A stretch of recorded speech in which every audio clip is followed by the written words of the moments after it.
Hi guys, hello everyone, की हाल चाल। This is your favourite गर्मा मैम और मैं हूं अनअकैडमी टॉपर चैनल पे। कैसे हैं आप सब? तो जैसे कि आपको पता है 7 मई को वो दिन है जिस दिन आप सब उसी के लिए प्रिपरेशन कर रहे हैं। That is your NEET exam day बच्चों। अब सिंस एग्जाम डेट आ चुकी है तो बहुत जल्दी एप्लीकेशन फॉर्म भी आउट होने वाला है।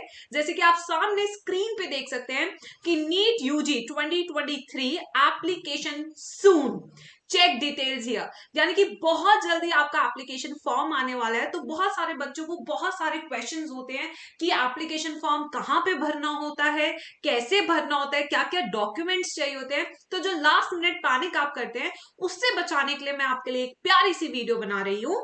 तो बच्चों आओ सबसे पहले आपका डाउट क्लियर करते हैं एलिजिबिलिटी का। यस, आप कहेंगे मैम ये तो हमें पता था, बट अभी भी ऐसे बहुत सारे बच्चे हैं जो कहते हैं कि मैम 16.5 साल का मैं हूं, क्या मैं नीट का एग्जाम दे सकता हूं? तो मैं आपको बता दूं नीट एग्जाम में क्लियरली लिखा हुआ एलिजिबिलिटी क्राइटेरिया में कि आपकी मिनिमम एज एग्जाम देने की 17 साल होनी चाहिए।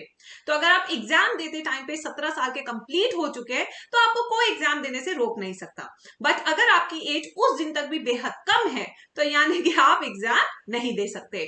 तो 17 साल का आपको होना पड़ेगा अगर आप नीट यूजी का एग्जाम देने वाले 7 मई 2023 को। अब दूसरी चीज, कौन कौन से डॉक्यूमेंट रिक्वायर्ड और किस किस फॉर्मेट में रिक्वायर्ड है, ये बहुत ही बेहतरीन क्वेश्चन है। तो बच्चों देखो, अभी तक अगर आपने फोटो नहीं खिंचवाई है तो अभी भी आपके पास टाइम है। जब भी आप फ्री हो आप फोटोग्राफर के पास जाए, ऑफलाइन ऑनलाइन मतलब कि हार्ड कॉपी सॉफ्ट कॉपी दोनों बनवा ले। ठीक है, ये जो पासपोर्ट साइज फोटोग्राफ होगी आपकी, इसका साइज 10 KB से 200 KB के बीच में होना चाहिए और ये जो फाइल है जेपीजी फॉर्मेट में होनी चाहिए। क्योंकि अगर ये बेटा इससे बड़ी या छोटी होगी तो आप अपलोड नहीं कर पाएंगे अपने एप्लीकेशन फॉर्म में। ठीक है, पोस्ट कार्ड साइज पिक्चर, एक पोस्ट कार्ड साइज पिक्चर होनी चाहिए जिसका साइज 10 KB और 200 KB के बीच में हो सकता है। 4x6 इतना उसका साइज होना चाहिए जब आप भरेंगे। ठीक है, सिग्नेचर्स, आपके जो सिग्नेचर है वो ब्लैक पेन या ब्लू पेन से होने चाहिए अगेंस्ट व्हाइट बैकग्राउंड। सफेद बैकग्राउंड के अगेंस्ट में ब्लैक या ब्लू पेन से आपने बहुत क्लियर सिग्नेचर्स करने हैं, क्योंकि यही सिग्नेचर आपसे इन्विजिलेटर कराएगा 7 मई को। तो बहुत स्टाइल मत मारना मेरे बच्चों। ठीक है, और ये जो फाइल है 4 KB या 30 KB के बीच में होनी चाहिए जेपीजी फॉर्मेट में। अब आते हैं अपने थंब इंप्रेशंस। तो अगेन व्हाइट बैकग्राउंड लेना है और नीले रंग की जो मोहर है उससे यूज करना है। लेफ्ट हैंड थंब इंप्रेशन आपने यूज करना है।